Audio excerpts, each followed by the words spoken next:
From the replay, make sure you tip in the screen for hearts. If you're joining me from Antonio's scope, I'll wait for you to get here. It's there we go. Sorry, no wig, no bra. Come on down, come on down. Nice to have you here, nice to have you here. Welcome. Wait for a few more people to come join in. Thanks for joining me. My name is Barry Selby. This is my Fun Friday fact sharing time. Actually, this is something personal, so it's not going to be the goofy dancing stuff. It's actually something I really love, and I want to share about one of my favorite personal passions that is not something I tell people much. So yeah, thank you for that sexy voice. Nice to have you here. I'm Michelle. Good to have you here. So yeah, come on down. Let's see you coming in. Please swipe and share with your followers as you're doing. Thank you for that. Share it on Twitter, and definitely tap the screen for hearts. I welcome that.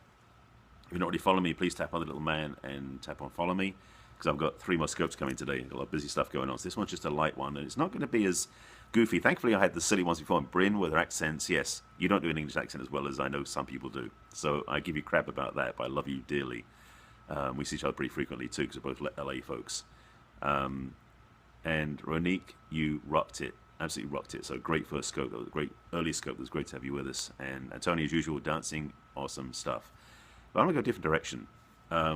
Those who know me, I know I'm about love and relationships and everything else. But one of my favorite loves that I've had for 40 plus years is I'm a science fiction nut. I love sci-fi, and I'm a geek for this stuff. I read probably 500 books in my teens, and I'm a passionate, because the thing about science fiction is it's so fun.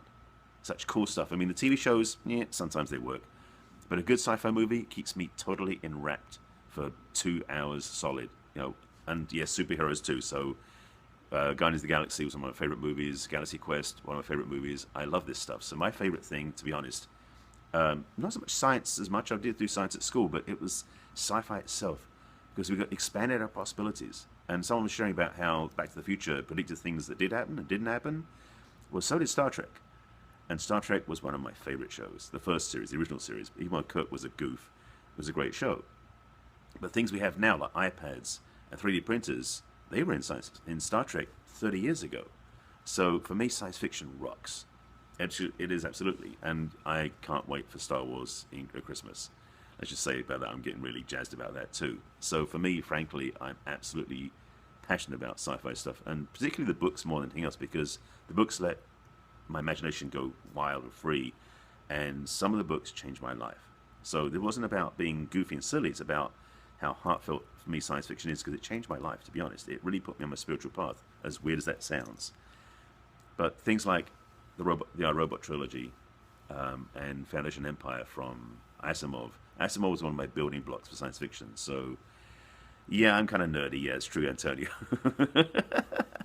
I love this topic. So sci-fi was, absolutely loved it. And that's why I like Galaxy Quest, because it was the best tribute to Star Trek because of its intense sarcasm, and it sent it up beautifully.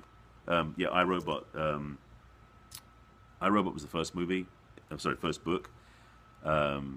Actually, The Last Starfighter is one of my favorite movies too, which is really a silly movie. It wasn't a very good one, frankly, but I loved the movie because the concept was really cool. So I'm a big science fiction fan. What can I say? Yeah. Actually, let me go back. iRobot. So the robot trilogy. What do they call that stuff? There were 3 robot trilogies, and I'm trying to remember the titles because I haven't read them in 40 years. But that was absolutely great stories. So I'm a big fan of science fiction, period. And some of it is ruined by some of the bad stuff out there. But to be honest, Sci-Fi Channel is one of my favorite channels to go to. There's a friend of mine, she's just got picked up in a show that's coming out in January. She won't tell me the title, so I can't plan ahead for it. But there are certain shows and stuff on Sci-Fi, and my favorite show of all, I've got to be honest, I'm a Whovian. If you have never watched Doctor Who, you missed on one of the best shows of all time. I started watching that when I was a kid in black and white TV back in England when I was knee high, and Doctor Who still is one of the most entertaining shows that I love. Good to have you, Carolina. Thank you. It's okay. Glad you were here. I'll be back on again. I've got two more scopes at least, maybe 3 scopes going on. See, the thing about the Doctor is always changing, so you've got to get into the Doctor, but it'll take time. I love the Doctor because of the thematics and stories. How do we call it up if we were a newbie to Doctor Who? Who's my favorite Doctor Who companion? The thing is, it's really been intense. The last 3 or 4 generations of Doctors have been great. Boy, who would I say is the best? Tom Baker was a good one as well, but it was such crappy TV with sets that would wobble when they hit them. It was literally stage set. It was ridiculous. But Tom Baker was one of the best ones back in there. Pertwee was good for a while, but I'd say more of the modern ones. I don't know. I mean, they blend together really well for me. And frankly, I would say the 8th, 7th, and 6th ones. If I remember correctly my numbers, I'm trying to know I'm an expert, but I'm messing up the numbers. But there were some good ones recently. David Tennant was good.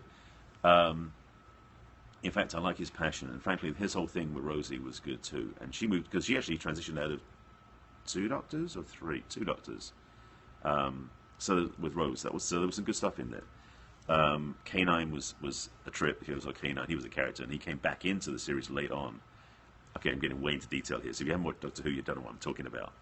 But K9 was a robotic dog. How silly is that? Yeah, so Doctor Who, because again, beyond the possibilities of what we live in this 3-dimensional reality we think is truth, Doctor Who blew the walls off that with time travel and space travel and things you could never do in this world and see worlds beyond worlds. And frankly, I intend to live long enough to see alien races, other planets, other worlds, because that would be awesomeness. That would be so cool. So for me, science fiction is my joy. It's my go-to for escapism. Orphan Black, I want to get back into. I got into it for a while, but it got so far out there that I lost track of it. So Orphan Black is good. Yeah, I recommend it. It's a deep stuff because it's talking about clones and way beyond that. So it's pretty potent in that sense. I was going to say, I'm trying to think of this. I'm missing one of the things I was talking about. Start with sci-fi stuff. There was a program on the BBC on the science of Doctor Who. Yes, that's true, Carolina. I saw it. It was on last year.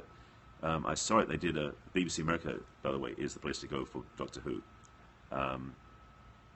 The Doctor Who breakdown of the science of Doctor Who was so rich, so cool. So it was such a awesome thing. So yes, if you haven't caught up to start Doctor Who, I would go back about 3, maybe 4 seasons, because it's explained pretty well. There was a big one last fall that was where there were 3 of the Doctors at the same time because of a loop they created. Again, really bizarre stuff. You've got to follow the show to make sense of it.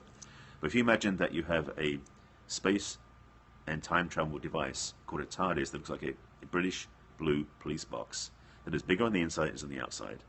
I mean, this is so whoa stuff. Yeah, Tom Baker's Doctor Who was good, but his one was the reasoning one. And again, the problem was for me, the sets were so crappy, and even the aliens were so you could see, Gallifrey Falls. No more exactly. You know your stuff. I like this. Gallifrey was the planet they were from by the Time Lords. That's who they were. That's what Doctor Who is, the last of the Time Lords. Oh yes, Bryn's coming up in 2 minutes? Just checking because I don't see. Yeah. Personally, I liked it a lot because some of the stories are weaker, to be honest. But some are out there, outlandishly out there. And the new Doctor, I'm getting used to. He is not my favourite one yet, to be honest. Miss Bishop's coming up, yes. First story Doctor Who was back in the 60s. It was the 50th anniversary last year. Last year? Yeah, so it was 65. That's when they started. 2064, excuse me, when they started Doctor Who. And it was only meant to be for one show. They actually did they did a biopic of the Doctor Who, how it came about. And the woman who came in as producer was the first woman to produce anything on TV. She wanted to produce many things. It created a whole new level of standards in so many ways, which is really cool. So beyond the fact that it rocked, there was some really good stuff they did in the world because of Doctor Who. And the Whovians are big at all the Comic Cons and the cosplay events too. Just so you know, so you might see a lot of Whovians around there. It's a trip. And of course the Daleks scared the shit out of me when I was a kid. Those Daleks freaked me out, and they're still going strong. So yeah, Doctor Who, great stuff. My favorite show of all time. Science fiction rocks. And I think Bryn's up in about a minute, so it was a great documentary, but yes, it was. I love that stuff. So that's my thing. And yeah, I'm English, which is why I like science fiction, like Doctor Who more than anything else, because I grew up with it. And it is, it's the longest running show, I think, on any show on TV. It's been around 50 years. Although they did have a gap of about 30 years in between where they stopped it and started again. So you can just watch the newer generations to get some stuff, but it's pretty out there with the Master changing forms and Davros and all the stuff in it. Yes, I don't have tickets yet. Star Wars, I tend to wait late for those. I don't rush in for that. It's one of my things. I don't buy stuff up front that early. I'll get it Well, the new Sherlock Holmes is good, but that's not science fiction. I do, and yes, by the way, I love the Sherlock Holmes, the English series. It's a 3-episode series, and they're intense. And there's a Christmas special coming up, by the way. Yeah, that's a great show, by the way, but not science fiction. Though I do like that show too. Okay, is Bryn up live? She should be up any second now. Just want to check with her because she'll be back with some more accents, I think. But she better do English ones because I'll brain her when I see her Sunday. She's up? Okay, cool. You have to tell it like you have to be selective. That's the thing. So yeah, Bryn is up live. Okay, if you like English comedy, check out Coupling, the English show. One of the best comedy shows about relationships. Really fun. So now you're remembering stuff. Great, Red Dwarf. Get me started after I finish. Okay, I'm going to sign off now because Bryn's up. So keep those to yourself. I'll bring them onto Bryn's scope. I'll see you in the next one. Thanks for watching. I'll see you.